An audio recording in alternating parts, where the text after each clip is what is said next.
ঝিঙে পোস্ত তো খেয়েছো বন্ধুরা, কিন্তু ঝিঙে পোস্তটা এইভাবে বানিয়ে খেয়েও দেখবে অপূর্ব স্বাদের হয়।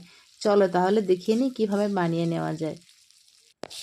কড়াইয়ের মধ্যে সরষের তেল, 5 ফোড়ন, শুকনো লঙ্কা ফোড়নে দিয়েছি, তারপর পেঁয়াজটা দিয়ে দিয়েছি। আর পেঁয়াজটা যাতে নরম হয়ে যায়, দেখো বন্ধুরা, ওই জন্য একটু পেঁয়াজটা এবার নুন দিয়ে দিলাম। পেঁয়াজটা একটু নুন দিলে কী হবে বলো তো, পেঁয়াজটা নরম হয়ে যাবে, তাহলে ভাজতেও সুবিধা হবে।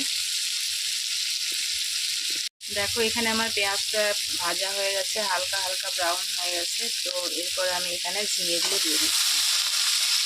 ঝিঙে দিয়ে পেঁয়াজ দিয়ে এই পোস্তটা খেতে এত সুন্দর হয় না, তোমরা অবশ্যই বাড়িতে বানিয়েছো।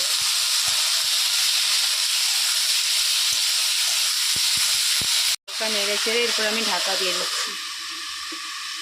এখানে কোনো জল ব্যবহার করব না, ঢাকা দিয়ে হালকা আঁচে কিন্তু রান্না করব। ওই ঝিঙের জলের মধ্যে কিন্তু সেদ্ধ হবে। তো এখানে আমি পোস্ত আর শুকনো লঙ্কাটা বেটে নিচ্ছি। দেখো ঢাকাটা খুলে দিচ্ছি। ঝিঙেটা মোটামুটি সেদ্ধ হয়ে গেছে, হালকা জল দিয়েছিলাম, জলটাও মরে গেছে। এরপর একটু চিনি দিয়ে দিচ্ছি, টেস্টের ব্যালেন্সের জন্য চিনিটা দিচ্ছি। হ্যাঁ, এরপর পোস্ত বাটাটা দিয়ে দিচ্ছি। নামাবার আগে কিন্তু দেবে, না হলে কিন্তু ছিটে যাবে, টেস্টটাও নষ্ট হয়ে যাবে।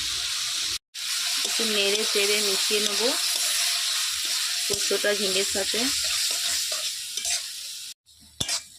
দেখো হয়ে গেছে আমার ঝিঙে পেঁয়াজ দিয়ে পোস্ত। নামিয়ে দিচ্ছি।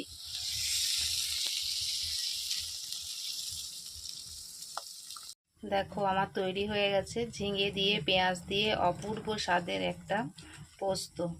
একঘেয়েমি আলু পোস্ত, ঝিঙে পোস্ত থেকে রেহাই পেতে অবশ্যই বানিয়ে ফেলো এই ঝিঙে পেঁয়াজের পোস্তটা।